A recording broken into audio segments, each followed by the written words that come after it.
پھر کہتے ہیں علامہ شامی وَإِنَّمَا يَخْتَارُ الْبِنْتَ، ماں اور بیٹی کے مسئلے میں بیٹی کو اختیار کرے، لِأَنَّ نِكَاحَهَا أَمْنَعُ فِي نِكَاحِ الْأُمِّ مِن نِكَاحِ الْأُمِّ لَهَا، کیونکہ اس سے نکاح کر لینا اس کی ماں سے نکاح کرنے کو زیادہ منع کرنے والا ہے. ٹھیک ہے. اب یہ جو دلیل دیتے ہیں امام محمد امام شافعی، اس کے بارے میں علامہ شامی کہہ رہے ہو لہما ان حاضر انکان کا حد فاسدۃ، یہ نکاح سارے کے سارے فاسد ہے، لیکن لا تتعرض لہم، لا نتعرض لہم لأن امرنا بترک، لیکن ہم اس سے تعرض نہیں کریں گے. زمانے کفر میں جو انہوں نے کیے تھے، کیونکہ ہمیں حکم دیا گیا بترکہم وما یدینون، کہ ان کو بھی چھوڑ دیں کافروں کو، اور جو وہ اپنی دین کی صورت میں جو چیز عمل کرتے ہیں اس کو بھی چھوڑ دیں. وَإِذَا أَسْلَمُوا يَجِبُ التَّعَرُّض، لیکن جب وہ مسلمان ہوں گے تو اب ان سے تعرض کیا جائے گا. وَتَخْيِيرُ غِيلَانٍ وَفِرَوْزٍ كَانَ فِي التَّزَوُّجِ بَعْدَ الْفُرْقَةِ، اور جو سرکار دو عالم صلی اللہ علیہ وسلم نے غیلان ثقفی اور فیروز دہلمی کو جو اختیار دیا تھا وہ جدائی کے بعد اختیار دیا تھا. ٹھیک ہے جی. اب اوپر آ جائے متن میں، تو قلنا کہتے ہیں قلنا علامہ اصطفی کانا تخیر فی التزوج بعد الفرقۃ، کہ یہ جو نبی علیہ الصلوۃ والسلام نے ان کو اختیار دیا تھا دوبارہ شادی کرنے کا، شادی میں اختیار دیا تھا جدائی کے بعد. بلغت المسلمۃ المنکوحۃ ولم تصف الاسلام بانت بلا ولا مہرا قبل تفرق. اب نیا مسئلہ شروع ہو گیا، بعد الفرقۃ کے بعد اسٹاپ ہے، فل اسٹاپ ہے. ٹھیک ہے. یعنی ہماری طرف سے جواب کیا ہو گیا کہ نبی کریم صلی اللہ علیہ وسلم نے ان کی جدائی کرا دی تھی، اس کے بعد اختیار دیا تھا ان میں سے چننے. اب نیا مسئلہ یہ ہوا کہ مسلمان منکوحہ، مسلمان عورت ہے جو شادی شدہ ہے لیکن اسلام کو بیان نہیں کر سکتی. لم تصف الاسلام، وہ اسلام کو اس نے بیان نہیں کر سکتی. بانت، تو وہ بائنہ ہو جائے گی اپنے شوہر سے. ولا مہر قبل الدخول، اور دخول سے پہلے اس کو کوئی مہر بھی نہیں ملے گا اگر بائنہ ہونے کی صورت میں، کیونکہ یہ فرقت جو ہے اسی کی وجہ سے ہو رہی ہے.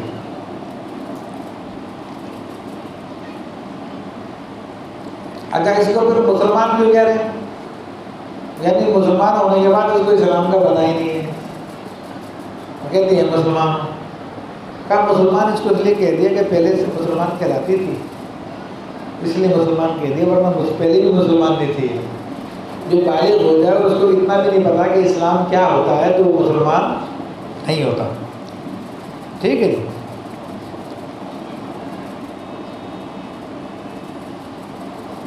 وہ کہا کہ بائن ہو جائے گی اپنی شوہر سے، اس کی وجہ یہ بتا رہے ہیں کہ اس کا کوئی دین ہی نہیں ہے.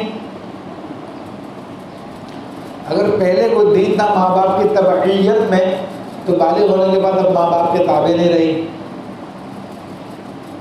تو اب اس کا دین نہیں ہے. تو کہہ رہے ہیں وَلَيْسَ لَهَا دِينٌ نَفْسُهَا فَكَانَتْ كَافِرَةً لَا مِلَّةَ لَهَا. ٹھیک ہے جی. تو اب اوپر متن میں آ جائیں. اب ایسی عورت کے لیے کیا مسئلہ ہے؟ کہہ رہے ہیں کہ يَنبَغِي أَن يُذْكَرَ اللَّهُ تَعَالَى بِجَمِيعِ صِفَاتِهِ عِندَهَا، کہ اللہ تبارک و تعالیٰ کا ذکر اس کے سامنے کیا جائے اللہ کی تمام صفات کے ساتھ. ٹھیک ہے. وَتَقِرُّ بِذَلِكَ، اگر وہ اس کا اقرار کر لے تو ٹھیک ہے. وہ تمام و بالکافی، اور اس کی پوری بحث کافی میں ہے. اسی طرح اس کی پوری بحث جو ہے علامہ علی قاری نے اپنا یہ شرف اکبر میں جو آگے کفریات کی بحث کی ہے اس میں بھی کیا، لیکن وہ دعوت اسلامی میں شاید کفریات والا باب چھاپا نہیں ہے. جو اقوال کفر ہے وہ لوگ چھاپے نہیں ہیں تو اس میں وہ تمہارے پاس نہیں ہوگا ایسا. اور نہ ملا علیہ خان نے کیا، یعنی ایسی عورت اس کے بارے میں اختلاف ہے کہ بھائی اس سے پوچھا جائے اسلام کیا، وہ نہیں بتا سکے تو ڈائریکٹ اس کو کفر کا فتویٰ نہیں دیا جائے گا، کیونکہ بزرگ فرماتے ہیں کہ بعض شخص بعض چیزوں کو جانتے ہیں لیکن جب ان سے کہا جائے بیان کرو تو ان کو بیان کرنا نہیں آتا، اس لیے خاموش ہو جاتے ہیں. تو اس کا حل کیا ہے کہ اس کے سامنے اللہ تعالیٰ کی صفات بیان کی جائے. تو اگر کہتے ہیں ہاں میرا بھی یہ عقیدہ تو وہ مسلمان ہے، اور کہتی ہے کہ نہیں میرا عقیدہ نہیں ہے پھر کافر ہے، پھر کفر کا فتویٰ لگے گا اس کے اوپر. ٹھیک ہے. وہ علامہ شاہ اوپر علامہ عسکری کہہ رہے ہیں وہ تمام و پھر کافی، لیکن پوری بحث کافی میں. وہ کافی میں کیا دیکھو علامہ شاہ لکھتے ہیں حیث قال مسلم تزوج صغیرۃ نصرانیۃ، کسی مسلمان نے نابالغہ عیسائیان عورت سے لڑکی سے نکاح کیا، ولہا ابوان نصرانیان، اس کے نصرانی ماں باپ ہیں. فکبرت وہی لا تعقل دینا من الادیان، وہ بڑی ہو گئی مگر اس کو کسی دین کے بارے میں بھی کوئی نالج نہیں تھی.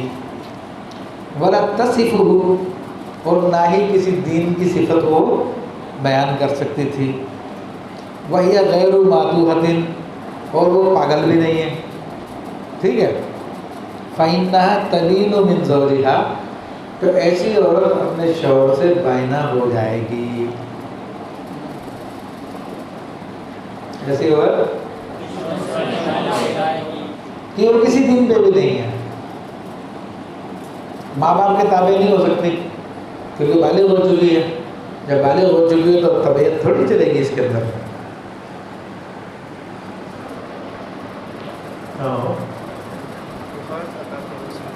ٹھیک ہو ابھی؟ چلو الحمدللہ.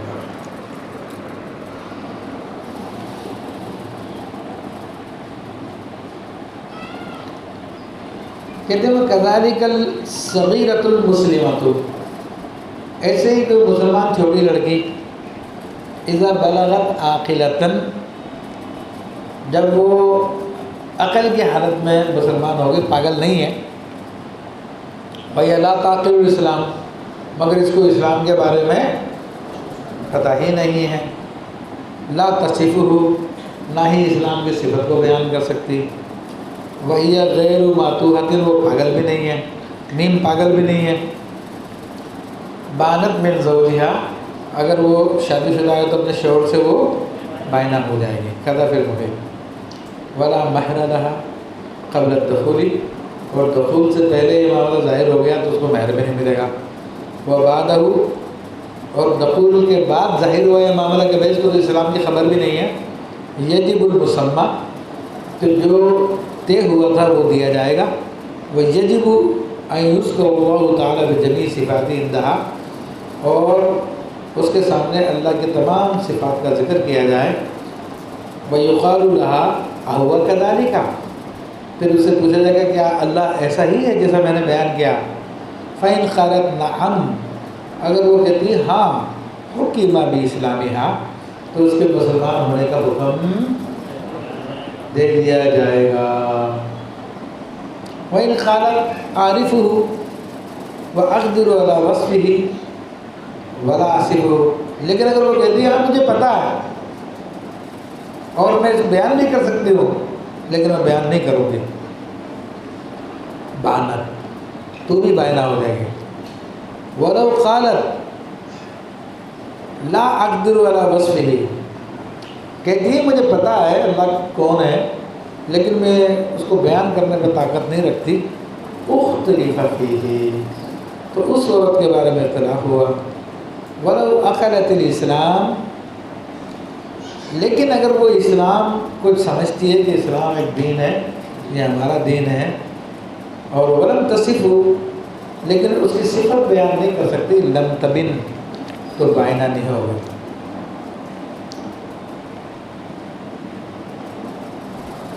وَإِنْ وَصَفَتِ الْمَجُوسِيَّةَ بَانَتْ عِنْدَهُمَا خِلَافًا لِأَبِي يوسف، اور اگر اگر مجوسی عورت نے وصف بیان کیا اپنے مجوسیت کا، تو امام اعظم امام محمد کے نزدیک تو بائنہ ہو جائے گی، خلافاً لأبی یوسف، برخلاف امام ابو یوسف کے۔ وَهِيَ مَسْأَلَةُ ارْتِدَادِ الصَّبِيِّ، یہ مسئلہ ہے بچے کے مرتد ہونے والا مسئلہ۔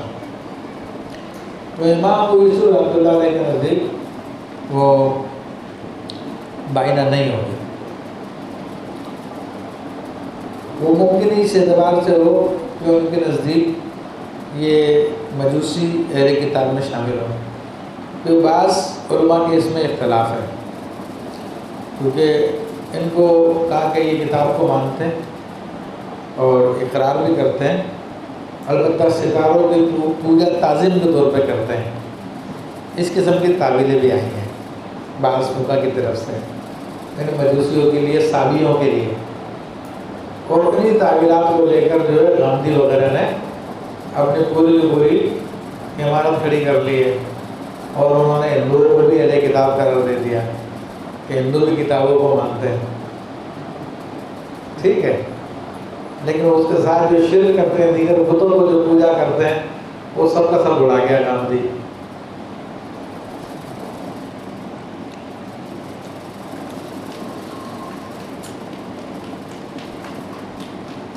اچھا جی،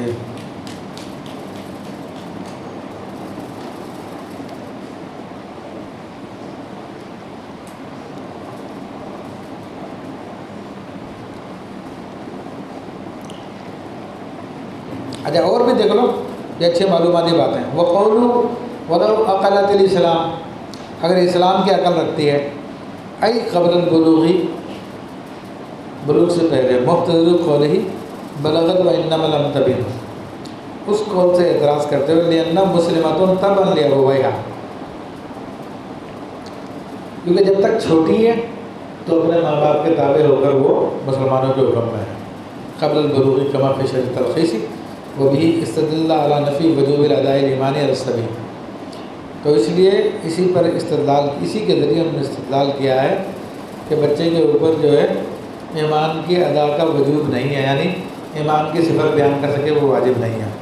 وتمام فی اول الفصل الثانی من شرح التحریر وفی سیر احکام الصغار، چھوٹے بچوں کے احکام کی سیر میں ان قول یعقل الاسلام، کہ بچے کے بارے میں یہ ہے کہ وہ اسلام کی عقل رکھتا ہے، اس سے کیا مراد ہے؟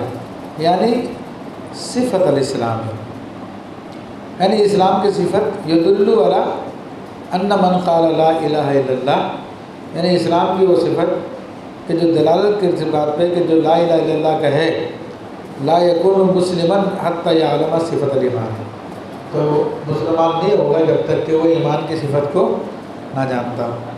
وَكَذَلِكَ اِذَا اشْتَرَىٰ جَارِيَةً، ایسے ہی کوئی باندی خریدی، وَاسْتَوْصَفَهَا الْإِسْلَام، اور اس سے پوچھا اسلام کی صفت بیان کر، فَلَمْ تَعْلَمْ، اور اس کو پتہ ہی نہیں ہے لیکن کہتی ہے اپنے آپ کو مسلمان ہوں، لَا تَكُونُ مُؤْمِنَةً، تو وہ بھی مومنہ نہیں ہے۔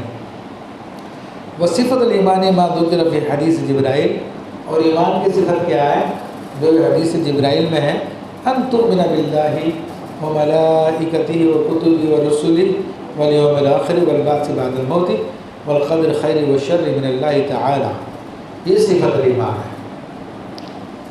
وقدمنا فی الجنائز مثل الفتح، تو یہاں پر یہ باب پورا ہو گیا۔ اب اگلا باب ہمارا کیا ہے؟